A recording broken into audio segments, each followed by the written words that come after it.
into the battle, I want to make it clear that we're using both of these guys within their primes, meaning we're using Whitebeard up to the Odin flashback versus Kaido in the current era. I feel like this is the only true way to have a genuine discussion of the two, just because as far as reading the story and us as the audience goes, there was no specific on-screen point in the entire timeline where these two were legitimately on equal footing with each other. During the God's Valley flashback, it's pretty blatant that Kaido is nowhere near the level of Whitebeard and the other top tiers of the old generation, especially when he didn't even have his Devil Fruit until after he stole it from Big Mom at God's Valley. Fast forward to well over a decade from God's Valley entering to the Odin flashback, and we see that again, Kaido is likely not on his level due to Whitebeard fighting against Roger for 3 days straight non-stop, while Kaido was being legitimately pushed by Whitebeard's former right hand Odin. It is confirmed that Odin got several times stronger after his voyage with Whitebeard and Roger when he returned to Wano, but even at his best, I don't think he is touching Roger or Whitebeard. Side note, if you want me to make an Odin video in the future, let me know. But it's here where the disparity between Kaido and Whitebeard flips. As I said earlier, at least when it comes to on-screen showings, we don't have any frame of reference where these two were 100% on equal footing. As years pass and Whitebeard grows older and his body begins to fail him, he is still a beast with his Devil Fruit and is at least capable of clashing with other Conqueror's Haki users such as Shanks, but in my opinion, Shanks was not going all out here. Not only did Shanks go by himself to parlay with Whitebeard about how dangerous Blackbeard was, but he stepped aboard his ship without his crew and offered Whitebeard a gift. Neither Whitebeard or Shanks left that interaction with any significant damage, so it's more so they just disagreed and went their separate paths. When we circle over into Marineford, Whitebeard has shown the ability to at the very least hold his ground temporarily against the OG admirals. As I pointed out in previous videos, Oda makes it clear that Whitebeard's poor health is too huge of a factor to ignore when discussing his performance in a battle. In contrast, Sengoku has stated that in comparison to how they were back in God's Valley, Kaido and Big Mom are far stronger in the current era. You could argue that Sengoku is just talking about things from an overall perspective, given how each of the emperors have established territories, connections, and overall military power, but Kaido was anywhere between his late teens to 20s during God's Valley and is currently 59 years old in the modern day, and he has blatantly shown that he has eclipsed his younger self in power. Especially given that he is 20 years removed from the battle with Odin, I don't think it should be a controversial take that current Kaido slams old Whitebeard pretty badly in a 1v1 given both of their performances. But now let's break things down piece by piece and see how a hypothetical battle between these two would go. So just to be clear and let everyone know, this is once again only my opinion on the subject, and you are free to agree or disagree with my take. And at the time of recording this video, the latest One Piece chapter is 1165 during the Elbaf arc. Now, it's not impossible for Oda to possibly show us more of these two later, but now that the God Valley's flashback is over, it's more than likely that we're never going to see a younger Whitebeard in action ever again, unfortunately. RIP Edward Newgate, you were a goat among goats. Now for this battle, it's clear that Whitebeard has always been that guy since he was acknowledged by Rocks and was likely the second strongest on the crew. We see in God's Valley he is blatantly able to clash against Roger. This shows that he's at the very least relative to Roger in terms of Haki. As previously mentioned, he fought Roger for 3 days during the Odin flashback, and going back to Shanks' meeting with Whitebeard in chapter 434, the old man blatantly just states he fought against Roger on numerous occasions. This puts Whitebeard damn near at the highest tier of Haki in the verse along with the other old legends, only being eclipsed by ancient powerhouses like Emu and most likely Joy Boy as well, with the current information we have available to us. And in spite of that, Kaido believes he is at that tier of power as well, saying that only a scant few people are capable of fighting him, but he literally thinks about Whitebeard as well as the other pirates he has interacted with in his career as a pirate. And I think it's at the very least fair to give Kaido that leeway, since he really did start going all out against Luffy after he acknowledged him in chapter 1037, saying he wouldn't make himself weaker, and in a clash against him, Luffy literally says his Haki is getting even stronger than it was before when he was previously clashing against him, really twisting the knife that just because Luffy unlocked Advanced Conqueror's Haki, he wasn't definitely at Kaido's level just yet. Kaido was blatantly able to match Luffy at pretty much every point in the fight, with Luffy using Advanced Conqueror's Haki with a combination of gears 2 and 3, both Bound Man and Snake Man, while Luffy was using gear 4, and obviously against Luffy while using gear 5. It's even more impressive when remembering as well that Kaido did all this while carrying the literal island-sized battlefield of Onigashima. I know a lot of people in the community think carrying Onigashima wasn't a big factor, but in my opinion, it makes no sense for Oda to emphasize Kaido was growing weaker while carrying the island at multiple points during the raid. The Flame Clouds are a part of Kaido's Devil Fruit powers. Just like anyone using their abilities in the story, it's gonna siphon some of their stamina from their overall pool of energy. Another point that many people think wasn't a factor was how much Kaido had to endure before he eventually fell. Yes, 100%, Luffy contributed the most to breaking down Kaido, but the other characters were able to hurt him as well. Luffy literally states there's no way what he and the other supernova are doing isn't causing damage. Kaido acknowledges as well that the supernova are finding ways of landing attacks that can get past Kaido's high defense. If Kaido could just eat every attack with no consequences, there would be no need to have dodge Zoro's Flying Dragon Slash, dodge Luffy's Red Hawk, and the several other attacks that ended up giving him damage as well. Bring up the other fighters really isn't a diss or downplay to Kaido's overall strength, it's more so just highlighting that the Supernova have made it to a point where they can consistently give damage to these high level characters. This is supported by Kaido and Big Mom acknowledging that they have indeed underestimated them. So I think in overall output in terms of Haki, I think Kaido can hold his ground against Whitebeard when looking at the bigger picture with what occurred in Onigashima. I think Whitebeard does have the overall edge in output, but the difference isn't so vast that Kaido wouldn't be able to also swing back with strong attacks that Whitebeard could just casually shrug off, and Whitebeard wouldn't have attacks that are just one-shotting Kaido. And when you look at things from their devil fruits, it's clear that they both specialize in two different categories. In terms of raw destructive force, Whitebeard is the winner due to him casually being able to emit quakes on the same level he produced in Marineford just from getting angry over Roger's request to take Odin to complete his voyage to Laugh-Tale, along with obviously being able to imbue his quakes with his attacks to further increase their strength. But that's pretty much all Whitebeard has in terms of his devil fruit powers. Kaido, on the other hand, may not have the same output in destruction as Whitebeard, but still incredibly powerful with its overall strength, and in terms of versatility, Kaido is clearly the winner with the myriad of abilities his fruit grants him. Flame Cloud strong enough to lift entire islands, being able to breathe fire so strong, it can easily tear through giant islands like Onigashima. He's also shown the ability to breathe lightning as well. He can conjure up tornadoes and storms and blast wind blades so strong they can cut Gear 5 Luffy. His dragon form grants him the ability to fly, as well as giving him higher defense with his scales, and he gets a stat increase with his hybrid form like all Zoans would. And finally, having access to his Flame Dragon attack that was capable of clashing against Gear 5 Luffy's Bajran gun, where Luffy was confident he could overcome Kaido without touching him due to his previous training, but Kaido was still able to burn him in their clash before eventually getting overpowered. Kaido's bag is objectively just way deeper than Whitebeard's, giving him a lot of options to use in the battle. And now that everything has been laid out though, I do think Whitebeard would come out as the winner in this fight more times than not, with the battle being extremely difficult in my opinion. Kaido with full mastery of his abilities compared to when he first got his fruit at God's Valley is a genuine threat. There's virtually no attack Kaido has in his bag that wouldn't be able to affect Whitebeard in some way. Whitebeard is an endurance juggernaut, but it's not impossible to give him significant injuries. And yet despite that, Whitebeard's overall output and power is just too vast when you stack his advanced armament and Conqueror's Haki on top of his Quake fruits, which are already doing incredible damage on their own. This combination of abilities is unique solely to Whitebeard, with the only other person capable of doing the same thing and possibly surpassing Whitebeard's level being Blackbeard most likely in the future. We have This year, Rachel will get Anna a $200 coat for just $75. But Anna doesn't need to know that, because it's what she thought that counts. Yes, JCPenney.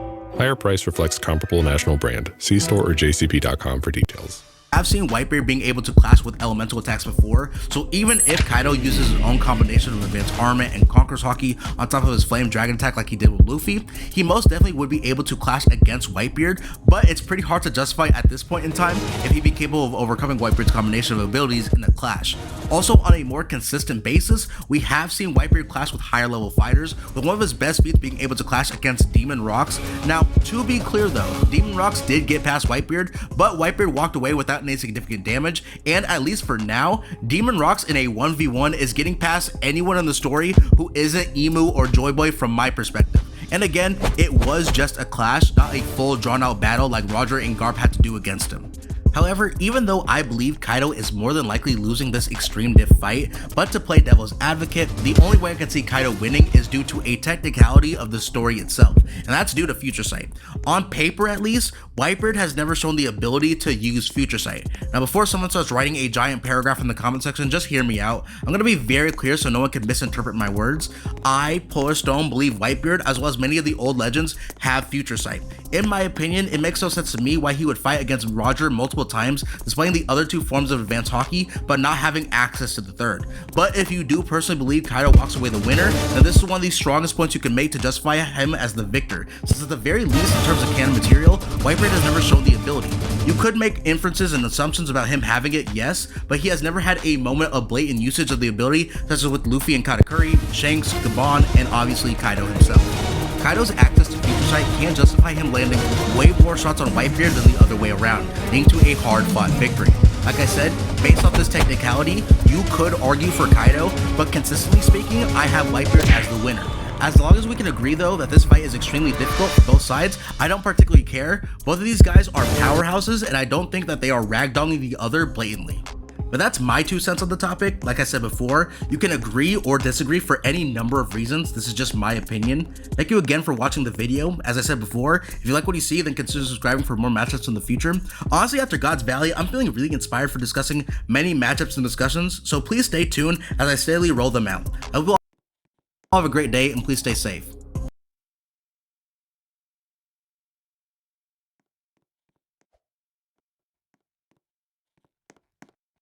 In chapter 1040 of the One Piece manga, during the raid of Onigashima at the Battle of the Performance Floor, the Surgeon of Death, Trafalgar Law, and Captain Eustace Kidd were declared the winners after defeating the Yonko Big Mom in an intense death match. To this day, one of my favorite fights in the story, so I figured why don't we have One Piece's most dysfunctional duo face off against every person who's earned the title of Yonko and break down the possibilities, if any, on how they could win a 2v1 match. Because in my opinion, a lot of people really downplay Kid and Law and the victory they achieved against Big Mom, despite both Kaido and Big Mom acknowledging the strength of the worst generation multiple times. If you like what you see, then by all means check out my other videos I have on the channel and subscribe for more content in the future. Thanks for clicking on this video and let's go ahead and lay out the rules for this matchup.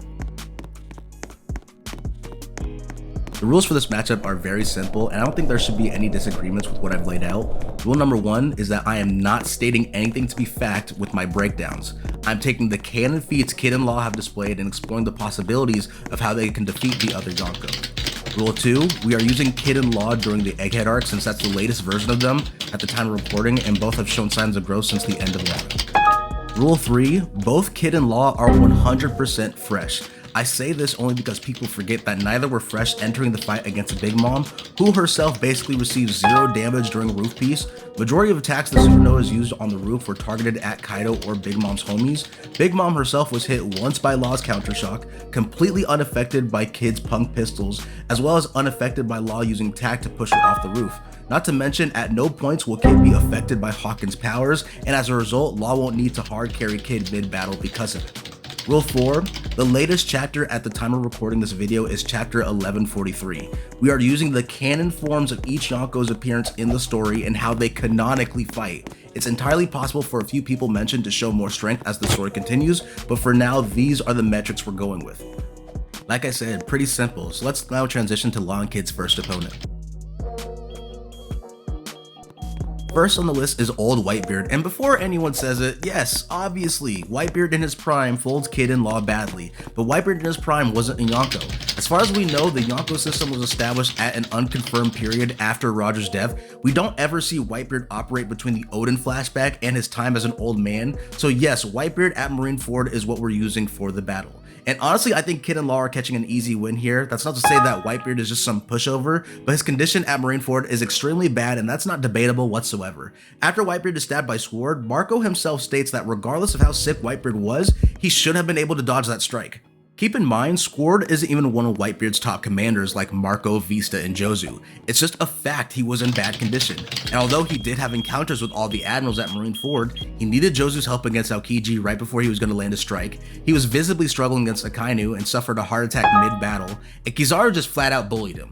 Against Kid and Law, Whitebeard is at a bad disadvantage as well due to their powers. If Whitebeard launches a Quake at Kid, it won't matter if he hits Kid's metal, and any direct strikes against Kid could be avoided because of Law's teleportation. For a guy who's already suffering heart attacks mid-fight, getting hit with Law's Gamma Knife could do massive damage, and unlike Doflamingo's BS plot strings, Whitebeard has no way of recovering from the damage. Because of Roof Piece and the Big Mom fight, we know Law and Kid have enough strength to injure Kaido and Big Mom in their base forms as well as their amp states, making things harder for Whitebeard. Not trying to be disrespectful at all to Whitebeard, but I don't think neither Kid or Law need to use their awakenings for this fight. Both of them have shown enough attack potency to damage Whitebeard since they are able to damage his contemporaries. All they have to do is just endure long enough till he goes down. The fight ends pretty quickly if they use their awakenings though. Whitebeard isn't tanking multiple shock willies or damn punks. If he tries to attack with a powerful Quake, we know Law can just clash against it and it gives Kid an opportunity to go for a strike. The odds for the match are really stacked against Whitebeard, so the possibility of Law and Kid getting the W is fairly high in my opinion. Now moving on to Kaido, I'd say this match is extremely time sensitive. In my opinion, I believe the duo of post-Wano Kid and Law, while fresh, can handle Kaido in his base form, his dragon form, and his sober hybrid form. based on how they did on the roof in weaker conditions. As I said earlier, Kid and Law were not fresh when they engaged Big Mom, and both of them have grown stronger since Wano. To break it down, despite being drastically weakened, Law was able to use his awakening 4 times in the battle against Big Mom. 2 shock wills, a puncture will, and reroute. But against Blackbeard, Law spammed his awakening 3 times off rip and showed no signs of fatigue. And as for Kid, he used his awakening assign twice in the battle against Big Mom and shot 2 blasts of his damn punk attack. But we see against Shanks that Kid was capable of shooting out 9 damn punks in rapid succession, wiping out Shanks' entire fleet and having the red-haired Emperor himself state that the damage Kid was going to cause was too severe. I personally believe that the only way Kid and Law pull a win here is to land their awakenings on Kaido multiple times and as fast as possible. And a key factor here will be Kid using Assign and Law using Shambles. We know from Roof Piece that Shambles can't be used on Kaido and Big Mom themselves, but their items can still be affected.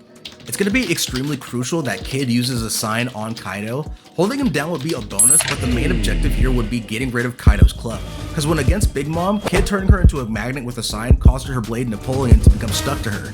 Doing this to Kaido would be pretty detrimental to him, since we've seen multiple times in the story how characters perform worse when they aren't using their preferred weapons, restricting their fighting styles. And it may be possible that Assign lasts longer while Kid is fresh. We know this because Kid's hold on his powers fluctuate when he takes more and more damage. I know some might say Kaido's Haki would just negate the effects, but that just isn't the case. We know for a fact that Big Mom's Conqueror's Haki was active during the fight against Kid and Law, and yet she wasn't able to negate any awakened abilities used against her. Not to mention Law and Kid were able to use a bunch of their base abilities against Kaido and Big Mom. The only power that got negated was Shambles being used directly on them. It's also very important to mention as well that after getting hit by 1 round of their awakened attacks, Big Mom literally had to burn away 1 year of her lifespan to power herself up, and states that any less than that would be meaningless, going so far as to say that no one has been able to hurt her like this in decades, and says it's impressive. She literally states she's tired from fighting against Kid and Law, so again, I don't understand why people downplay the two of them. A lot of people want to bring up Conqueror's Haki, but don't want to ever open their mouths about near-death Kinemon surviving a Conqueror's Haki strike from Kaido, or Zoro with 30 broken bones also surviving Thunder Bagua alongside Law after he had already briefly held back the strongest Conqueror's Haki attack to date. That is canon. As far as I'm concerned, if Big Mom says she's using her full strength and is growing tired from the battle while literally wheezing on panel, then she is. End of story. If stronger versions of Kid and Law can pile on their awakenings quickly onto Kaido, they could win.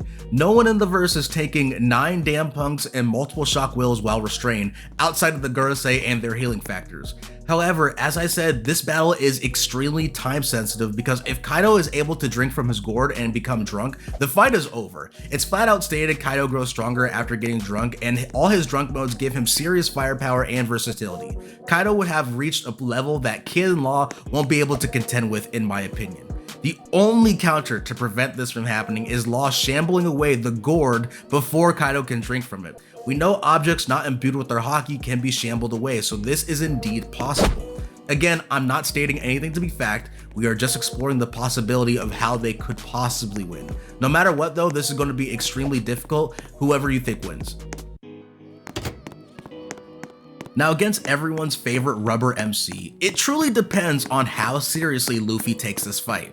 We have seen Luffy get temporarily knocked out by the likes of Apu, Luffy was caught lacking by Kaido on the roof and got knocked out twice, and Luffy was taken out against Kizaru while using Snake Man. Am I saying that Kid and Law are comparable individually to Kaido and Kizaru? No, not at all. Do not twist my words, please. It's more so highlighting that Luffy, after getting Gear 5 and Conqueror's Haki, is not an invincible monster and shouldn't be put on a pedestal like a portion of the fan base has done, especially when we all know he's going to get vastly stronger later in the story. If Luffy were to be at his best right now in the story, that is not good for any future fights against any other top tiers later on. Luffy's mental state in the fight is extremely important because he could easily bulldoze over Kid and Law quickly from the get-go if he uses Gear 5 and his Conqueror's Haki at their max output. But we've seen several times since Wano that Luffy doesn't do that and will play around with his food, such as in the case with Lucci, where he flat out doesn't use his Conqueror's Haki and is just messing around in Gear 5, as well as not using it or Gear 5 against the Seraphim, and how he started the fight with Kizaru in base and was visibly struggling and growing tired against Kizaru when in Snake Man. If Luffy does not treat this fight dead seriously, either Kid and Law's Awakenings will spell trouble for him. Law's Awakening will jack up Luffy's internal organs and bones, and Kid using a sign could hold down Luffy. Keep in mind, a sign from Kid does not need direct contact, so both Kid and Luffy being brawlers will fight up close and personal, allowing for Kid to land the technique. The only way I see Luffy getting past a sign is if he uses Gear 5 to manipulate the environment around him to fight, similar to how he fought against Lucci. His other forms do not give him such advantages, but regardless, his movements can be restricted, and all it takes is a single shock will to do solid damage. Another angle for this fight is that Law during Roof Piece has shown the ability to teleport multiple times in quick succession and has saved Luffy, Zoro, and Kid several times with his teleportation, as well as set up Luffy, Zoro, and Kid for their own attacks and counters. All it takes is one good hit from a well-placed damn punk for Luffy to take solid damage, and it is entirely in character for Law to set up his teammates in battle. Likewise, he could also set up Kid to land a sign, which again will restrict Luffy's movements. Let me remind everyone again that the Supernova during Roof Piece were able to do damage against Kaido while either holding back or before they had their new powers unlocked. So saying stronger versions of Kid and Law in better condition wouldn't be able to hurt Luffy is disingenuous. Not to mention that Kid and Law have taken a large amount of named attacks from Big Mom in base and in her Soul Focus form. I'm not saying they're going to walk off every attack Luffy launches against them, but acting like they wouldn't be able to get up from any attack Luffy uses is very disingenuous in my opinion. And obviously, Luffy has high endurance, but his stamina is terrible when in a serious matchup. If Luffy sustains too much damage and doesn't take out Kid and Law before he reaches his limit in Gear 5, this fight ends in their victory. Just like with the Kaido fight though, I see this being extremely difficult for the duo, with the deciding factor being how will Luffy act during the battle. So when it comes to Shanks, I'm going to be extremely blunt. I don't see a way for Kid and Law to achieve victory here. Based on what information we currently have, unlike the other Yonko, Shanks goes for the throat immediately. There is no holding back or taking a long time to use their strongest forms. Big Mom, Kaido, and Luffy are all guilty of this. There are no underestimations of their opponent or playing around when they could end the fight quickly. Again, Big Mom, Kaido, and Luffy are all guilty of this. It's a fact that Shanks used Advanced Observation and Advanced Conqueror's Haki off-rip against Kid, two of the strongest abilities in the verse. It's possible he used Advanced Armament as well, but at the bare minimum, he used the other two for sure. Unlike the rest of his crew, Shanks did not underestimate Kid's abilities at all. He saw the amount of destruction Kid was capable of dishing out and put him down quickly to prevent the complete obliteration of his entire fleet. Remember, it took Kaido forever to bust out Future Sight after getting drunk, something that could have easily helped him dodge attacks like Zoro's Ashura Slash, for example. Shanks does not play games. I think at the very least, if Kid and Law were able to react to Shanks, they might stand a chance since Shanks is just a guy. What I mean by this is Shanks does not have the same kinds of natural and augmented durability that Kaido or Big Mom have in their base and amplified forms. Kid and Law's Awakenings would do solid damage to Shanks if their attacks landed, but because Shanks doesn't play with his food, the fight will end swiftly in his favor. Nationwide is so much more than a great insurance company. They're one of America's largest financial services companies. Like how I'm more than just Peyton Manning. I'm also motivating Manning.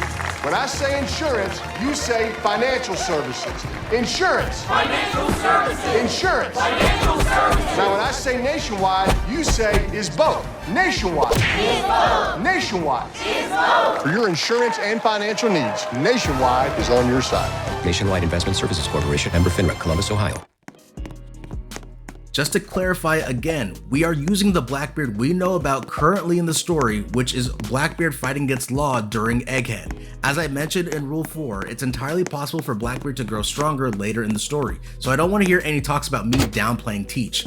And in the case of Blackbeard, it is actually fairly interesting because in my opinion, I think he suffers greatly in a 2v1 scenario. First of all, we know that against Law, Blackbeard underestimated Law and thought he could prepare beforehand by taking to the skies riding on Stronger to stay out of his range, just to immediately be caught lacking by Law using Reroom. This, as well as Blackbeard flat out stating that he knew either Law, Luffy, or Kid would arrive to Winter Island, shows that he at least has a base understanding of the trio's capabilities.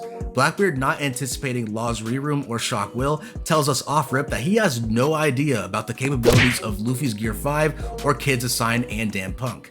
This fact puts Blackbeard in a terrible pincher position. As we saw in the actual fight, Blackbeard took so much damage from one Shock Will that it either temporarily stunned him or temporarily knocked him out, depending on your interpretation since Blackbeard has whitened out eyes after the attack lands. Regardless, Shock Will landing was a lot of damage for Blackbeard to take all at once. We know that Blackbeard can counter with his Quick Fruit, but there lies the problem. Kid's presence in this fight changes things dramatically, because if Blackbeard uses his Quicks to hold off Law's awakening and tries to use Black Vortex to counter him, he is left wide open for Kid to fire off a damn punk at him. And the reverse could be true as well, with Blackbeard using his Black Hole to suck in Kid and going in for a strike with his Quakes just to get hit by an attack from Law. And although Blackbeard has amazing endurance, I doubt he has the same durability as Big Mom in her Soul Focus form. Big Mom, after having 2 Shock Wills land on her, destroyed multiple ribs and her arm. Against Puncture Will, she was left completely immobilized, allowing for Kid to shoot her twice with damn Punk. And unlike Big Mom, Blackbeard doesn't have a way to recover from the damage. It's also worth mentioning as well that since they are fighting as a duo, Law has more opportunities to protect and set up Kid via his teleportation. Blackbeard could use Black Hole to try and suck up the surrounding scrap metal Kid has around him, but Kid could still use a Sign to restrain Blackbeard. Also, if he uses Black Vortex on Kid, Kid could still shoot off his blast at Blackbeard, similarly to Ace with his Fire Lances. No matter what though, he's still left wide open for an attack. If he doesn't counter with his Quakes, he'll get hit by Kid's attack. If he does counter with his Quakes, he can get hit by Law. And at the end of the day, Law can save Kid from being sucked up via his teleportation. It will be a difficult fight because it is Blackbeard we're talking about here, but Kid and Law working together definitely puts Blackbeard on the back foot, and he can't afford at all to take multiple strikes from them, or he will eventually wear down and fall to the dysfunctional duo. And that pretty much wraps things up. And I know what some of you were thinking, why didn't I talk about Buggy? He's a Yonko too. And just like Oda said, this is a matter of reading comprehension. We all know Buggy one-shots Kid and Law worse than what Shanks could ever pull off. All jokes aside though, thank you for watching, and please subscribe for more content if you like what you saw. I hope you have a good day, and please stay safe. Peace.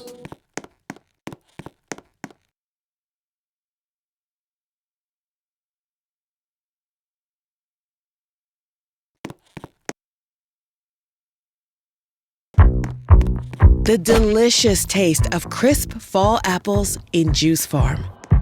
Move over, pumpkin spice. Simply say yes to simple. This is a make or break assignment. Let's go! 1, 2, 3, 4! There's a snake! Snakes aren't the bad guys.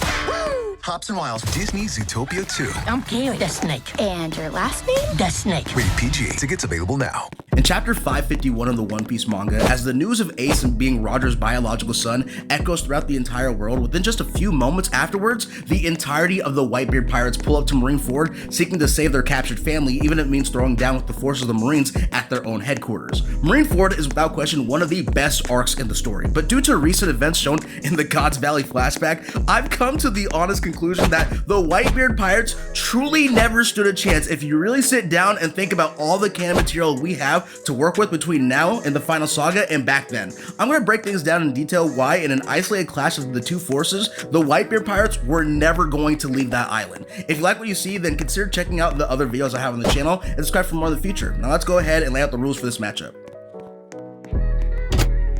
So as I said just a moment ago, we're treating this as an isolated incident and just focusing on the Marines and the Whitebeard pirates on their own. So the rules are as follows. Rule number 1, absolutely no outside interference whatsoever. That means no warlords for the Marines. We're just going to assume that for this hypothetical, they all said to handle your business, y'all were going to abolish our system anyway. Luffy and his forces from Impel Down will also not be showing up to help the Whitebeard pirates free Ace. We're going to assume Magellan finished the job and killed everyone who tried to escape Impel Down. That also means no Blackbeard pirates pulling up as well. And finally, Kaido's crying ass is staying his butt in Wano, and Shanks is getting drunk in Elbaf for all we know. Neither of them will play factors in this battle. Rule number 2, all characters on both sides are 100% locked in and are doing everything in their power to achieve their goals. That means in this hypothetical, Garp is not letting his feelings sway him and is doing his part in stopping the Whitebeard pirates from saving Ace, and Squard's dumbass is not going to let a Navy admiral trick him into stabbing his own captain like a moron. I think these rules are pretty straightforward to understand and will help get my point across for this matchup. Let's go ahead and jump into our first section of the breakdown.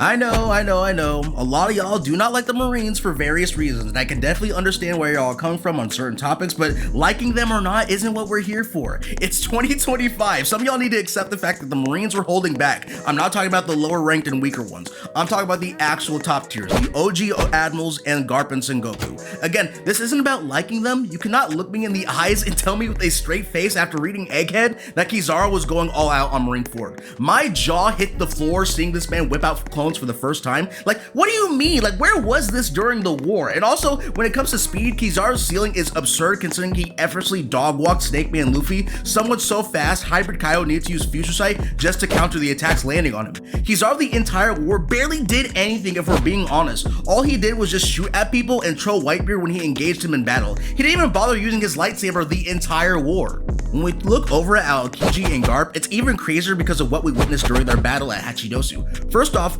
unlike when Marineford was first being released, we have 100% confirmation now that Garp is a Conqueror's Haki user, something that was only revealed after Oda chose to disclose the information. We know that Garp had several Conqueror's Haki attacks with varying ranges, giant AoE attacks like Galaxy Impact as well as Galaxy Divide, and more contained attacks such as Blue Hole, and more recently, Meteor Fist when he clashed with Roger in the past. Aokiji was also not going all out due to us seeing him neg a bunch of Blackbeard commanders with little difficulty as Kuzan, but also being capable of clashing with Garp as well.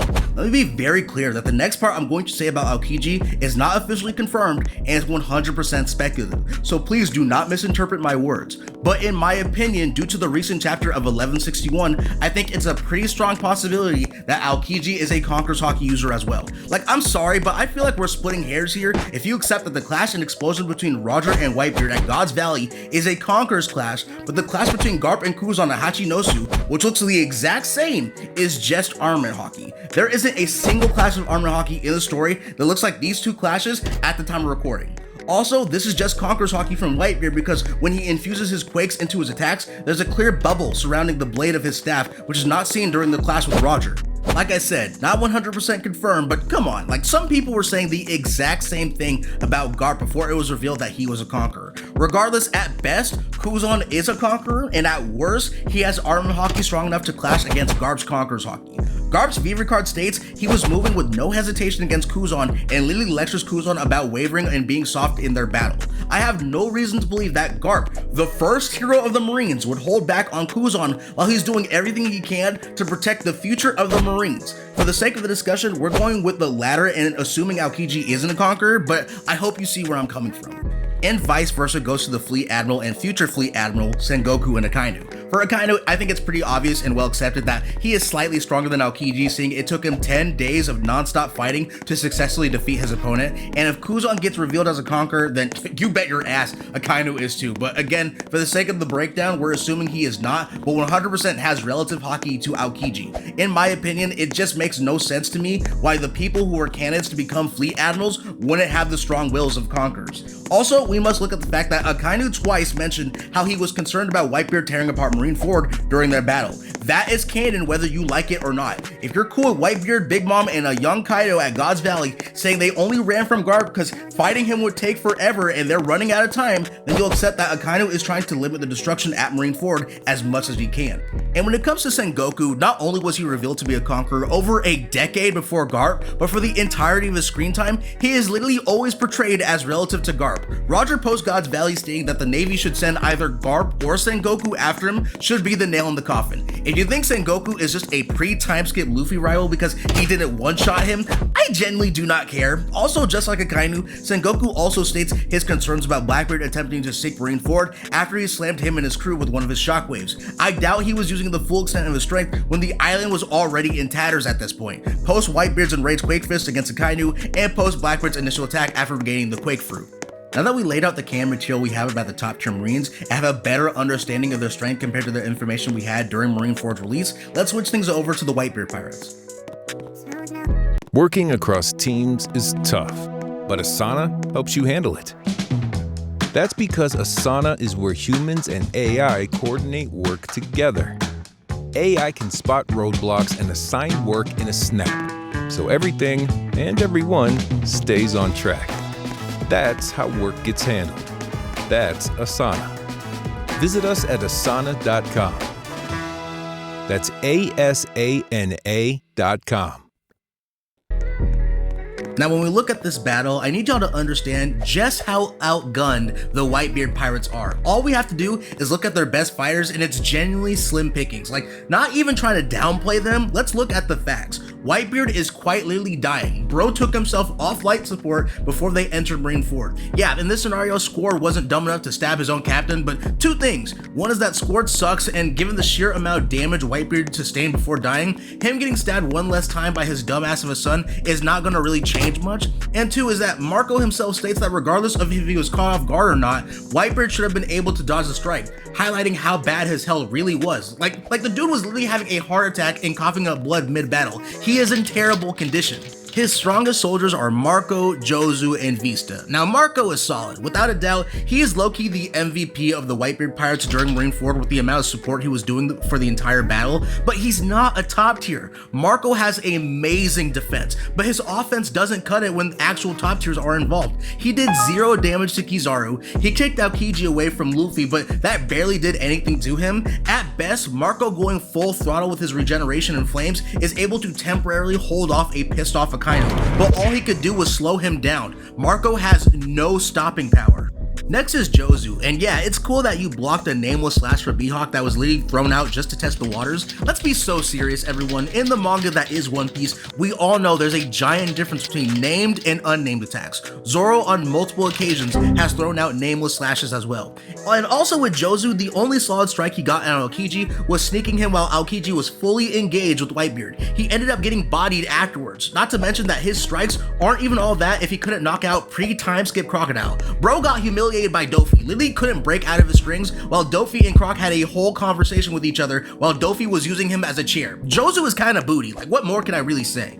And next is Vista, and if you actually think that Mihawk was going all out facing him in 2025, that's on you. Not only was Mihawk thinking about Luffy mid-battle against him, but if you think Zoro's angle is genuinely struggling with Vista, power to you. Marco and Vista together with a combo attack couldn't damage Akainu because he perceived it with his better observation haki.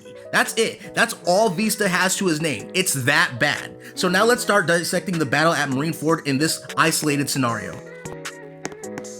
So Marineford kicks off just like it originally did with Aokiji freezing the giant tsunami Whitebeard launch. The fodder on both sides begin to engage with each other. There's no Mihawk here, so Jozu hasn't done anything, but Marco and Kizaru should still play out like normal. But here's the thing though, Kizaru in a setting like this is extremely dangerous. Do you know how much fodder he's taking out with them clones, bro? Like, Oars is getting slaughtered as soon as he tries to go for Ace. Kizaru is lighting his ass up. Kizaru was canonically on the battlefield when Luffy joined the war, so I'm not exaggerating when I say that he's going to town on so many people. Him and his clones are not something that can just be ignored. The only one who could reasonably combat him would be Marco since he could fly, but like I said earlier, Marco has no stopping power. There is nothing in Marco's arsenal that is reasonably putting down Kizaru when he got slammed with Gear 5 Luffy's White Star gun and got up just to give him food later. You can say that Marco's regeneration will keep him in the fight longer than most, but according to the official description of Marco's fruit that was revealed in One Piece Magazine Volume 20, damage from hockey attacks will last longer. In a battle of attrition, Marco is simply not going to last. Kizaru attacking with his clones will just add more fuel to the fire. The odds are incredibly stacked against Marco, and what's worse is that Kizaru will likely still be very active after defeating him. Let's remember that Marco the entire war was zipping around the battlefield offering support at multiple points. The only time he ever fully invested his time into stopping a single individual was against Akainu. Even if you think that Marco can somehow get up from the butt whooping he just received from Kizaru, just remember that Marco canonically goes after Ace and gets slammed to the ground by a basic hook from Garp. But in this scenario, Garp is not holding back and has several options at his disposal. If a regular hook was able to hurt Marco and knock him out of the sky, a galaxy divide or a blue hole is doing significant damage. Marco isn't invincible. He has a limit to how much damage he can sustain. Marco falling would likely stir the remaining forces into action due to the urgency of the situation. Whitebeard seeing his best man fall is getting him off the ship immediately. Let's say that Aokiji and Whitebeard engage in a similar manner and Jozu butts his head in like before. Jozu getting low dipped by Aokiji is canon to the story. Like, there's not much Jozu was going to ever be able to do. He can't overcome Aokiji's ice and he straight up loses in a brawl against Aokiji. All Jozu canonically does is temporarily slow him down. Whitebeard progresses onward to fight Akainu, and again, the same scenario plays out. It's simply impossible to ignore Whitebeard's condition. He's having a heart attack mid-battle and he's getting a hole blasted through his chest, and that honestly leaves Vista, and he's kinda screwed from here on out. Literally all the major opposition on the battlefield can take him out. If he tries to help Whitebeard, Akainu is nearby. If he tries to help support Marco, Kizaru is nearby. If he tries to help Jozu, Aokiji is nearby. If he goes to get Ace and tries to free him, Garp and Sengoku are nearby. Jozu can't do anything against any of these guys. Even if he were to rally a bunch of forces, all the Marine top tiers have methods of taking out a bunch of fodder. Without Luffy and his allied forces on the battlefield, there was virtually no way for Ace to be free. The Whitebeard Pirates had nothing. With the Marines' home court advantage, the Whitebeard Pirates were literally boxed in and had many of their ships destroyed during the battle. Any of the three main commanders falling leads to an automatic shift in power, because any of the admirals can either go and support each other or just start clearing out the fodder. Whitebeard can tilt the island as much as he wants. As long as Ace is held captive, he's not sinking Marine forward. Whitebeard couldn't land a single attack on Akainu when they first engaged each other. The only time he landed an attack on Akainu was when he wasn't paying attention to him because he had his full attention on taking out Luffy, and even after taking those two enraged Quake Fists, Akainu proceeded to get up and fight all the remaining Whitebeard Pirates. The Whitebeard Pirates were dead to rights. Let's say you personally don't agree with my interpretation of things. You're free to feel however you like about the situation and the events that play out. But again, let's look at the clear facts. Whitebeard and his strongest soldiers don't have the firepower to take out the top tier Marines. Jozu is canonically an Aokiji victim and couldn't get past Dofi's strings. Marco canonically sustained heavy damage from Kizaru's lasers without Sea Prism Stone being on him. If he goes after Ace, he has no answer to handling Garp's raw strength. Vista with Marco's help couldn't do anything against Akainu together. None of the other Whitebeard Pirates matter. Izo, RIP, doesn't matter. Squad's dumbass doesn't matter. The dude with the ugly ball sack chin doesn't matter. Dreadhead who couldn't hurt Kizaru doesn't matter. They were screwed. Like I said earlier, I'm not even trying to downplay the Whitebeard Pirates. The fact is that the top tier Marines were not using the best of their kits. If you disagree, that's fine, but before you start typing in the comments, actually explain to me how the Whitebeard Pirates get the W, or how Marco, Jozu, or Vista are taking down any of the admirals. You could rearrange the lineup however you like, but the conclusion genuinely doesn't change given the canon feats of all the characters. And you wanna know what makes things worse? The fact is, no matter how you slice it, Sengoku is still fresh in the back row on the off chance anything crazy happens and he needs to step in himself. Now you essentially have a guy relative to Garp on the battlefield who is completely fresh. The odds keep getting worse for the Whitebeard Pirates no matter how you slice it. I appreciate everyone who stayed to the end. Let me know what you guys think of the breakdown. The last chapter really inspired me to make this video because it really highlighted to me how stacked the Marines are as an organization. Like, the canon strength of these guys are no joke, and we're likely going to see Akainu and Kuzan pop off during the final saga since they are canonically going to play important roles into fighting the One Piece. If you like what you see, then please consider subscribing and check out the other videos I have on the channel. I hope you all have a great day and please stay safe. Peace.